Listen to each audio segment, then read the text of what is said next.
ముఖ్యమంత్రి అండి.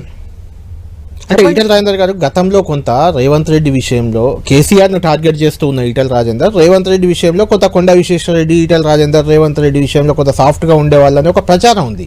మీరు ఒక్కసారిగా రేవంత్ రెడ్డిని ఇంతగా టార్గెట్ ఎందుకు చేస్తున్నారు? నేను 10 నెలలు అవుతుంది కొట్లాడబట్టి, అనేక ఇష్యూస్, ఇప్పుడు కూడా ఒక ఇష్యూ ఉన్నది. అంటే ఎన్నిసార్లు ఎవరికి మొరబెట్టుకున్నా ఆ సమస్య పరిష్కారం అయితే లేదు.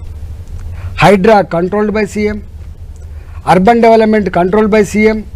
నాదంతా అర్బన్ల కింద వస్తుంది. నాకు మోరీ ఇవ్వకపోతే ఇవ్వకపోతుంది, నాకు సిమెంట్ రోడ్ ఇవ్వకపోతుంది, నాకేమైనా ప్రజలకు సంబంధించిన పని చేయకపోతే.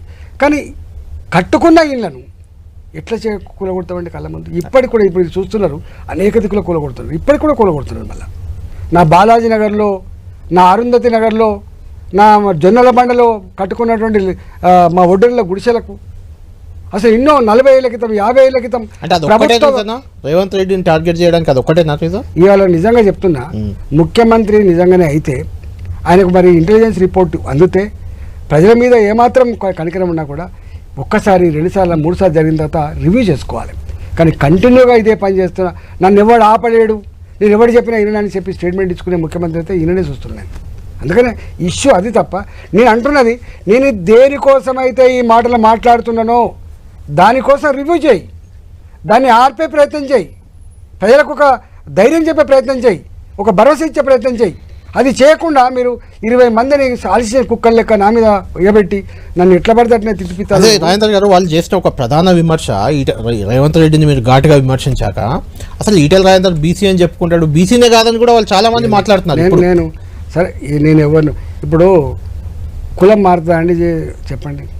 కులాలు మారుతాయా? మారదు, కానీ మీ ఆస్తులు మారుతుండే, ఫ్యామిలీ గురించి చర్చకు తెస్తూ రెడ్డి ఈటెల రాజేందర్ అట్లా అంటే బీసీ కాదు అంటూ చాలా మంది మీరు వినే ఉంటారు. వాళ్ళ మంత్రులలో ఎంతమంది ఉన్నారు అట్లంటే? ఇలా వాళ్ళ సోనియా గాంధీ గారు గురించి నేను మాట్లాడతలేను, వాళ్ళ రాహుల్ గాంధీ గురించి మాట్లాడతలేను, లేదా వాళ్ళ నాన్నమ్మ గురించి, అన్నీ పిచ్చి మాటలు. అంటే నువ్వు అట్లాంటి మాటలు మాట్లాడుతున్నావు, దిగజారిపోయేట లెక్క, డెస్పిరేషన్లో ఉన్నట్టు లెక్క, నీ దగ్గర సత్తా లేనట్టు లెక్క.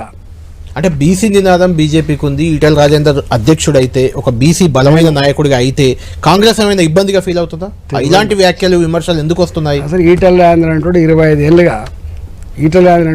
ఏళ్ళుగా పొత్తుల సర్ది అందరి వాడిగా చెలామణి అయిండు. అవును, నన్ను ఎంఆర్పిఎస్ వాళ్ళు మీటింగ్ పెడితే రాజేంద్ర మాదిగాని సంబోధించిండు, మా రాముల నాయక్ లాంటి బంజారాల మీటింగ్ పెడితే రాజేంద్ర నాయక్ అని సంబోధించిండు. ఇలా మాలాంటి వాళ్ళం 25 ఏళ్ళుగా అన్ని వర్గాల ప్రేమను పొందకుండా, ఆశీర్వాదం పొందకుండా, విశ్వాసం పొందకుండా లీడర్ అవుతాడా అంటే ఎవడన్నా? నీకైనా బుద్ధి జ్ఞానం ఉందా అంటున్నాను నేను అనేది. రేవంత్ రెడ్డి గారికి ఒక రెడ్లు ఎత్తేనే గెలుతాడా అండి? చెప్పండి. రేవంత్ రెడ్డి గారికి లేకపోతే నాకు ఒక కులం ఎత్తిన గెలుతానండి? అందరి విశ్వాసం పొందకుండా లీడర్ కాడు గుర్తుపెట్టుకో. నువ్వు అది లేవనెత్తినావంటే నువ్వు కథమైపోయినట్టు లెక్క, గుర్తుపెట్టుకో. పిచ్చి వేసాలంటే లెక్క.